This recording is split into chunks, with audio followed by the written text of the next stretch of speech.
to talk Pete and Gladys into going to Palm Springs with us over the weekend. Oh, Matt, the baby's too young to make the trip.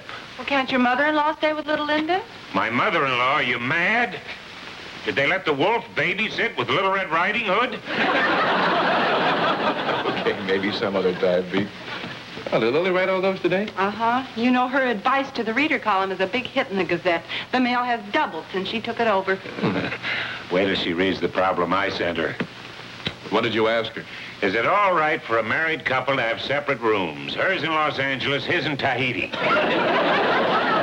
Now, Pete, Mother has enough work without you writing in jokes. Who's joking? I've had my sandals and sarong packed for weeks. Well, here's the end of the letters for today, thank goodness. Get any interesting problems today? Oh, yes. I advised a widower to remarry. I told a young art student not to get discouraged. And I advised a husband to go to Tahiti. You did? Yes, I told you to take Gladys and the baby with you. How'd you find out it was for me? Well, I noticed the postmark, and I analyzed the handwriting, and I remembered that I'd given you that stationery for Christmas. Guess I'll have to send that sarong to the Polynesian Goodwill.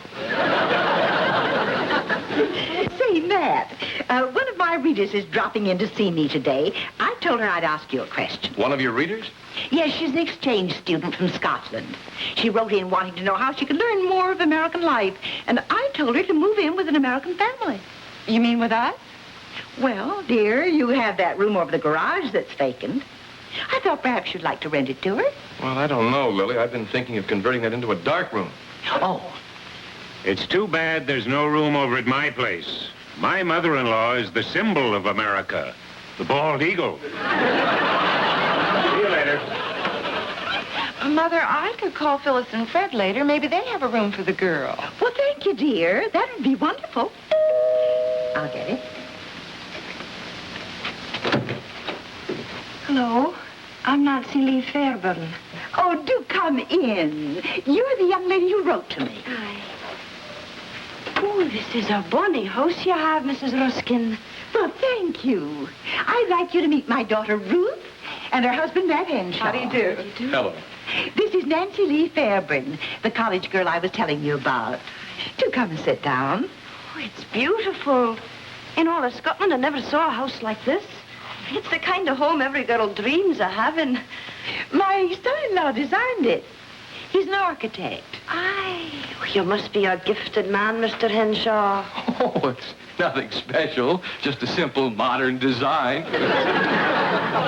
Now, don't be so modest. Didn't you get an award for it in one of those architects' magazines a few years ago? Oh, I don't know, Lily. Who remembers those things? Well, I remember, darling. It was 4 years ago in the Architects' Journal, the July issue. August issue, page 142, honorable mention. Mr. Henshaw, as much as I would love to stay with such a fine American family, I'm afraid the rent in a grand house like this would be a wee bit too much. Not that it wouldn't be worth it, mind you, but I have only so much money to spend. Oh, well, Nancy, maybe we can help you Forget about the money, Nancy. After all, this is sort of hands across the sea. I don't know what to say. You're all so kind. I barely escaped. The bald eagle just flew in. Well, who have we here? Miss Fairburn, this is our neighbor, Pete Porter. Nancy Lee Fairburn, Pete. I'm very pleased to meet you, Mr. Porter. Welcome to our shores, my dear. You bring a breath of the heather to our smoggy weather. We're renting Nancy the room above the garage, Pete. What about the fumes, Matt? Well, how could the car fumes bother her up there? Who's talking about your car fumes? Her room faces our kitchen. Don't mind Pete, Miss Fairburn. When would you like to move in? Whenever it's convenient for you. Well, we'll have the room fixed up in a jiffy. Go on, give me a hand, Pete. Right. Oh, Nancy, it'll be just wonderful having you with us. Oh, Nancy, you'll be seeing democracy at work here at the Henshaws. If you ever want to get a peek behind the Iron Curtain, drop over to my place. He has a keen wit, that one. Yes, he has. Well, if you'll excuse me, I'll get some linen. Nancy, would you like me to drive you over to pick up your things? Oh, thank you, but it won't be necessary. My young man, Ronnie, will get the job done. The poor lad. Poor lad? Why do you say that? Oh, Mrs. Ruskin, I'm afraid I've got another problem. You see, Ronnie and I are in love, but we can't get married because he's a MacDougall and I'm a Fairburn. He's a MacDougall and you... A clan feud? In this day and age? Aye, for 300 years the families have not spoken a word to one another. Well, maybe the men haven't spoken, but no woman could keep quiet that long. Have you written your father about Ronnie? Oh, no, I haven't had the courage to tell him. To think the whole thing started when one family stole a sheep from the other. Oh, which one did the stealing? That's of no importance now, Mrs. Ruskin. It all happened 300 years ago. But for the record, it was a MacDougall. What would be your advice, Mrs. Ruskin? Well, me see. In a case like this, I think 3 heads would be better than 2. Why don't you ask your young man to come over and have lunch with us? Would you like that? Well, I wouldn't want to impose. Oh, it's no imposition. Does he like lamb chops? Aye, that's why his family stole the sheep. On second thought, I think we better have chicken salad. Here's the telephone. I pledge allegiance. Hilda? Well, here are the French pastry you asked me to pick up. Oh, thank you, dear. Hilda, there are only 5. I thought I asked you for 6. I was held up. And the only clue is a dab of chocolate on your upper lip. Where's Nancy Lee? She's up in her room dressing. Oh, poor darling, she is so nervous. Ronnie and his father will be here any minute now. Stanley's father came to look me over once. By the time he left, I felt like a side of beef that had been stamped government inspected. Well, that was a delicious lunch, Mrs. Ruskin. Thank you for inviting me. You're so welcome. I'm glad you enjoyed the chicken salad. I told you he'd like it. Well, it was a treat. You see, we didn't eat much chicken at home.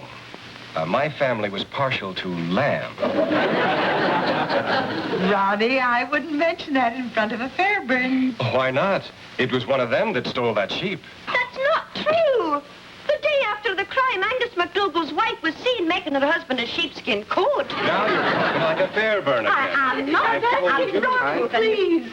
We're here to settle an old feud, not to start a new one. Well, I was only teasing. Oh, Ronnie.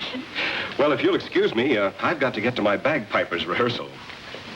Oh, I still say we should forget about asking your father's permission and get married. Oh, now, wait a minute, Ronnie. If a Fairburn won't forgive a MacDougall for stealing his sheep, imagine how he'd feel if one stole his daughter. But what can we do, Mrs. Ruskin? Oh, I wonder if we could get both your fathers together and settle this silly feud once and for all. Ronnie, would your father come down from San Francisco? Well, I guess so, but I don't see the necessity. Why don't we get married, give your father a grandchild, and that'll make up for the sheep? I still think that he'd better come. Now, Nancy, how about your father? Do you think that he would be willing to fly here from Scotland and talk things over with Mr. MacDougall? Well, he might if I told him how much I love Ronnie. If he heard that Mr. MacDougall was willing to talk things over. When do you think we could expect him? As soon as he could get a tourist flight. Good. Then, Ronnie, you call your father and ask him if he'll agree to talk to Nancy's father. Well, okay. I'll call him this afternoon. Good. That's all settled. Mrs. Ruskin, your paper certainly picked the perfect person to write that advice column. Thank you. If Romeo and Juliet had written to me, they might be alive today. I'll get these dishes out of the way. Let me help you. Here, Oh, my goodness, Ronnie. Oh, just a minute here. A little cold water right away. We'll take that out. Thank you, Mrs. Ruskin. Mrs. Ruskin. Oh, sorry, madam.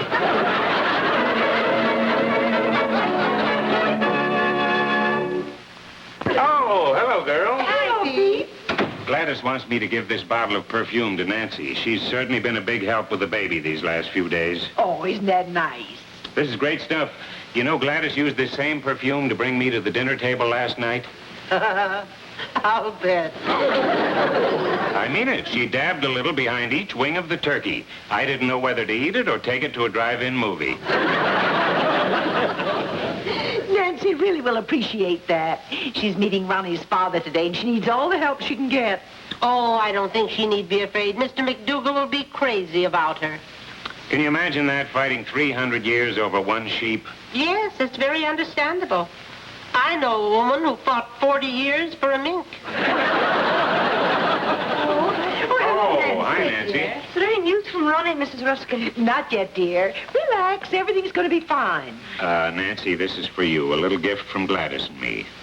Well, thank you, but I don't know why you're giving it to me. Well, you've been so nice to our baby. Just consider it a little token of our appreciation. Well, thank you. And if things work out between Ronnie and you, just consider it a wedding gift. Oh, excuse me. Now, don't be nervous, dear. The son loves you, and I'm sure the father will. Ronnie. Hello, Mrs. Ruskin. Come in. You must be Ronnie's father. Aye. Ronnie's been telling me some fine things about you, Mrs. Ruskin. Thank you. Come in and meet some friends of ours. Hilda, this is Mr. McDougal, Mrs. Crocker. How are you? Fine. And this is Mr. Porter. It's a pleasure, sir. Thank you. Dad, this is Nancy Lee. I'm pleased to meet you, sir. Aye. It's a bonny lass you picked out, lad. Why, she's a breath of old Scotland. I told you you'd like her, Dad. Please sit down. Oh, Lily, you wait here. I'll go out and make some coffee. Oh, thank you, Hilda. Oh, we have some French pastries. Does anyone care for some? No, thanks. Oh, thanks. Ooh, this is my lucky day. You're all mine. Now then, Ronnie tells me you've known each other for the past 2 months. Aye. We met at a dance given by Ronnie's club, the Sons and Daughters of Scotland. You know, that's something that's always bothered me. With everybody wearing kilts, how do you tell the sons from the daughters? That's why they have the intermission, son. Well, if you want to learn, you got to ask questions. Very nice meeting you. Seems like a fine lad, that one. Oh, yes, he is. Why, it was nice of you to come, Mr. McDougal. Ronnie tells me that you're in the trucking business. Aye. When I arrived in this country, all I had in the world was $10 in my pocket. Now I have a fleet of 25 trucks. Wonderful. Oh, you must be proud of your success. Well, most MacDougals started small. But my great-great-grandfather, Angus MacDougall, had the biggest woolen mill in Aberdeen. And would you believe it? He started with 1 sheep. Aye. Mr. McDougal, you know that Nancy is staying here with us? So Ronnie told me. She has a private room and bath, all furnished. They only charge me $15 a month. Is that with the meals included? She has most of her meals with us. Good. Of course, I imagine the rent will be a wee bit higher when Ronnie moves in with her. Well, Dad, Nancy and I'll find a place of our own when we get married.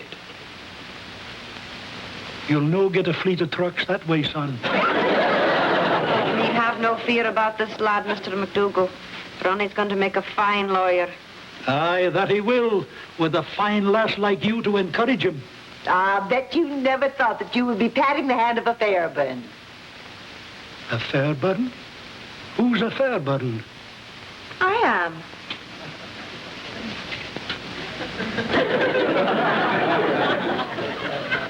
Well, Dad, I was going to tell you at the proper time. You told me her name was Nancy Lee. Well, so it is. Nancy Lee Fairbairn. Well, I figured once you had met her and seen what a wonderful girl she is, you'd forget all about this crazy feud. Crazy feud, is it? Of course it is. Mr. McDougal, I don't like to interfere, but Ronnie and Nancy are in love. Wouldn't this be a good time to forgive and forget? A MacDougall never forgets. I'll no have a son of mine give his good name to the offspring of a sheep thief. I'll not listen to such talk. It was the MacDougall that did the stealing, and all of Scotland knows it. I'm going back to my hotel, son. Not, Dad. Don't. And if you're a MacDougall, you'll have nothing more to do with the likes of a Fairbairn.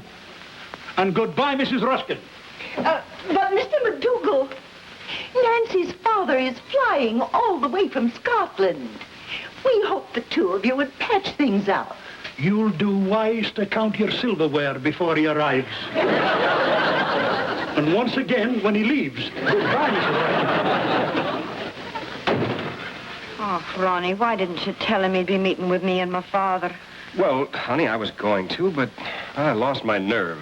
Anyway, I figured once he'd met you, he wouldn't care what your great-great-great-grandfather did. Your great-great-great-grandfather. Now, you're not going to start that again. You know.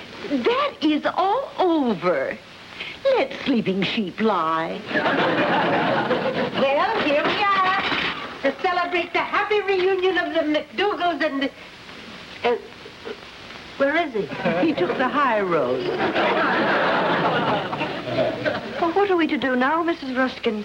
My father will be here in a few hours to settle the feud.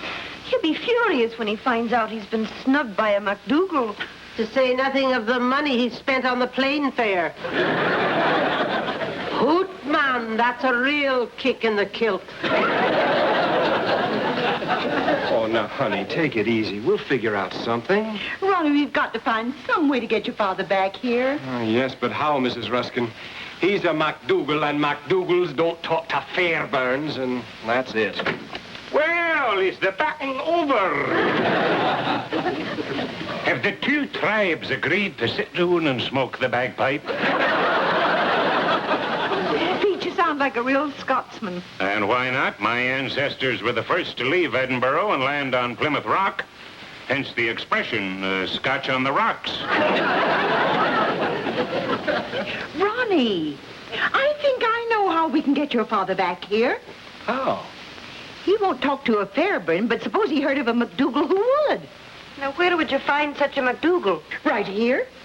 Peter MacDougall. Mrs. Ruskin, I do believe you've flipped your tam-o'-shanter. Ronnie, could you find a kilt to fit Pete?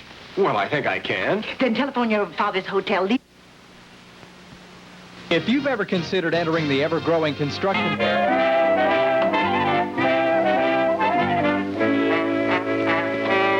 Oh, Mr. MacDougall, I'm glad... I have no time for pleasantries, Mrs. Ruskin. What is this Ronnie tells me about someone masquerading as me? It's true. Nancy's gone to the airport to pick up her father. He expects to meet Ronnie's father, and we're not going to disappoint him. That's right, Dad. You shut your heather-picking mouth. I'm no afraid of your tricks, Mrs. Ruskin. You'll no pass any man off as me. We'll see about that. Angus?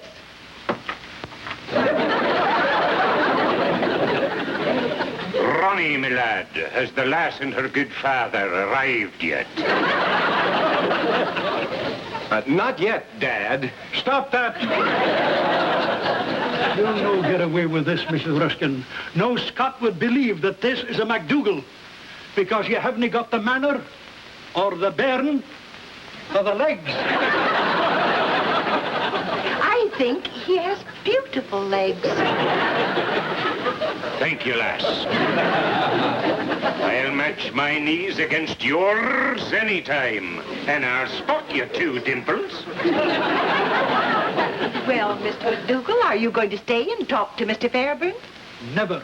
Then we'll have to settle this feud ourselves. And I will confess that it was a MacDougall that stole that sheep. Are you daft, man? What kind of a MacDougall are you to admit it, or I mean to say such a thing?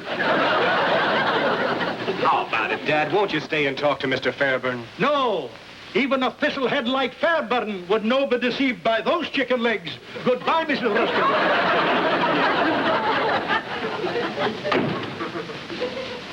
Who's got chicken legs? Well, what now, Mrs. Ruskin? Right now, I wish I had someone to write to for advice. See, when Mr. Fairbairn finds out my father didn't even wait to talk to him, why, he'll never let me marry Nancy. Maybe Mr. Fairbairn is a reasonable man. I've gotten a lot of compliments on my legs. Maybe your father's changed his mind. Nancy! Ruskin, this is my father, Mr. Fairburn. How do you do? A great pleasure, Mrs. Ruskin. I hope you had a pleasant trip. Aye, that I did. A grand trip. Oh, lad. You must be Ronnie. Yes, that's right, sir. And this must be Angus McDougal. Aye, that's a pleasure. There's a strong family resemblance, isn't there? You cannot miss it. McDougal. Fairburn. I'm so glad you two decided to settle your differences for the sake of the young people. Well, no, it isn't fair the children should suffer for something a McDougal did 300 years ago. This marriage has my blessing. Thank you, sir. A minute now. Mrs. Ruskin, I know you're only trying to help Ronnie and me, but I cannot let my father be deceived. Nancy. It's no use, Ronnie. Father, this is not Mr. McDougal. Not McDougal? Then who are you? I'm an unemployed bagpipe tuner. Actually, he's our neighbor, Pete Porter. The real Mr. McDougal, well, he changed his mind about meeting you. Ah, then I've changed my mind about the marriage. Come, Nancy. I'll admit you had me fooled. I thought you were a McDougal with those chicken legs. Chicken legs, indeed. I'm Angus McDougal, and there's no a Fairburn alive with legs like mine. If we had them, we'd hide them.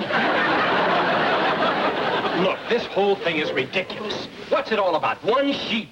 Now, how much can a sheep cost? $100? All right, I'll be glad to pay you for it. No, there's a good lad. Now, just a moment, son. I won't let you pay this. That would be an admission of guilt. Dad, let me handle this. Now, here's your $100. For you're right, lad. There's a wee bit of interest, say 6%. Okay, 6%. For 300 years. That'd be about $2,000. Let's go, son. It's impossible to reason we a Fairburn. Now, wait a moment, Mr. McDougal. Now, perhaps you do owe us the $2,000, but don't forget now, there are nearly 2,000 members of the McDougal clan, and they're all responsible. That's right.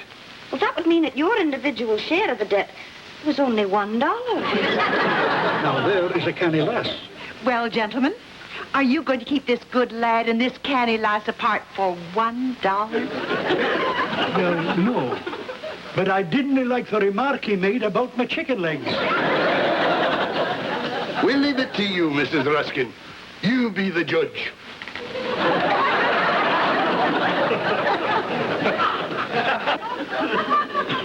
It's very difficult to tell. I'd have to see you in kilts. Well, we only wear kilts on special occasions. Would you call a wedding a special occasion?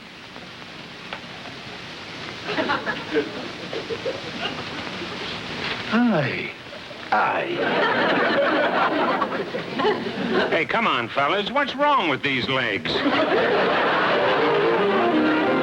Last year in Home Emergency. Oh, yes, Hilda. We all went out to dinner later. Everyone got along fine. Until Mr. Fairburn remarked that he was suffering from insomnia. Then Mr. McDougal told him to try counting sheep. That almost started the feud all over again.